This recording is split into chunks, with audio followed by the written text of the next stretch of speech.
What's up guys, long time no see, and I have not posted a new video in a very long time, and I actually have some new stuff coming to my channel this summer.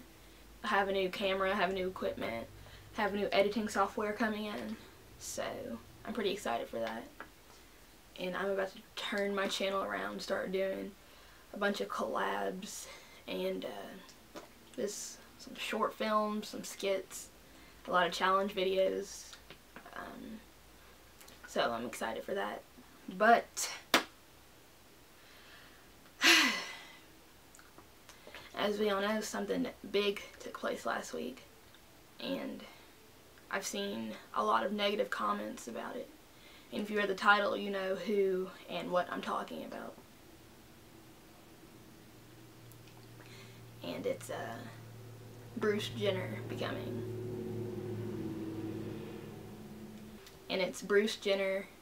Caitlyn Jenner. So most of the world knows about this new transition for Caitlyn, and as we all know, there are plenty of people that disagree with this decision and have taken to the internet to express their dislike and prejudice and hate towards her. And this video isn't meant to try to shove it down your throat or try to get you to change your views on how you feel about it, but I'm just here to say this. One of the greatest gifts you can give another human being is to truly see them. Not who you wish they were, or the version of themselves that makes you most comfortable. Not the one that is the most convenient for you, but the most authentic self that they can be at any given moment. Each of us fight every day to put on a mask and go out in the world and say, oh, this is me, I'm like everyone else, I'm perfect. Because we're all afraid to reveal the fullness of who we really are to the people that we share this space with.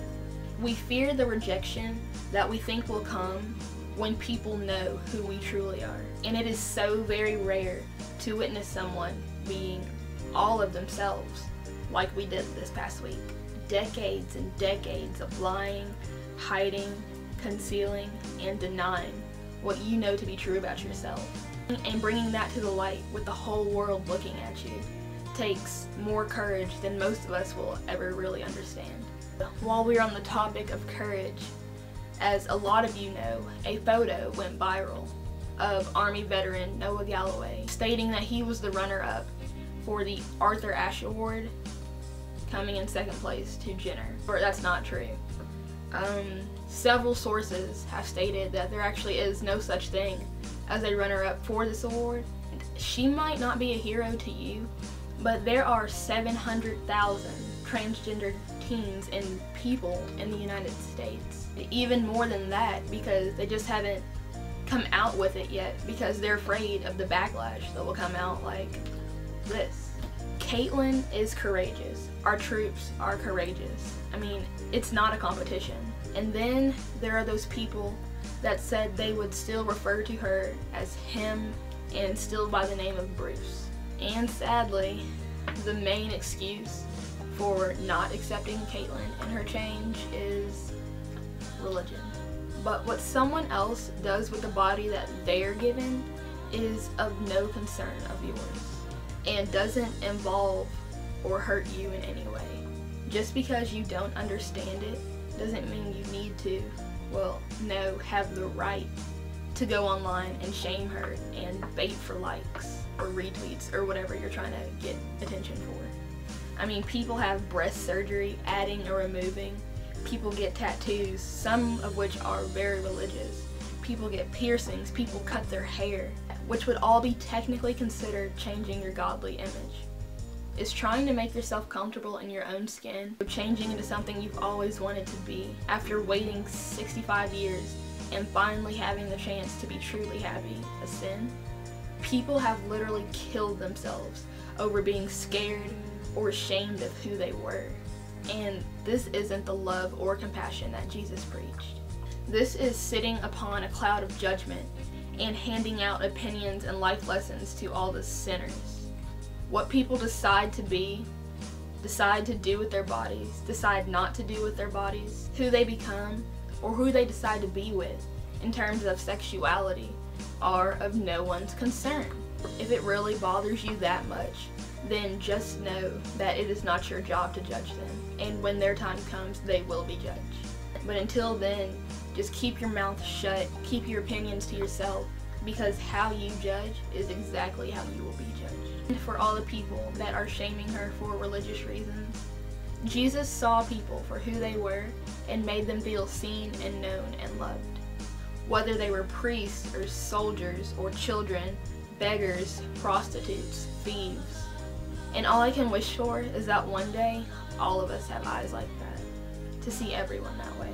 You know, to peel away the layers and the walls that people set up, all the false personalities that they put out there, and see them for who they truly are.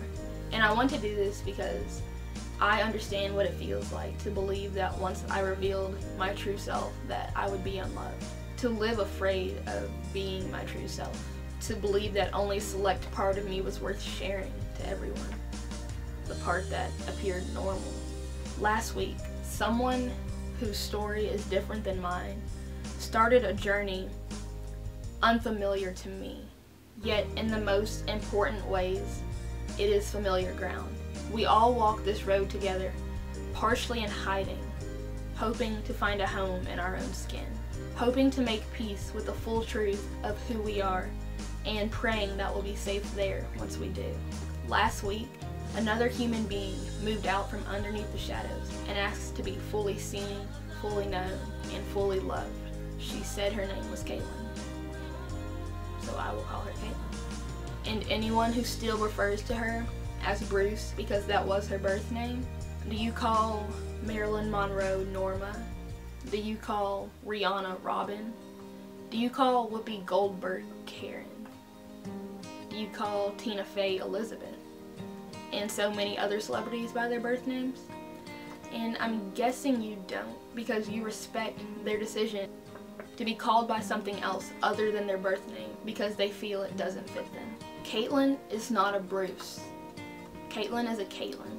It doesn't matter that she has been known as Bruce for the past 65 years. Now she wants to be called Caitlyn.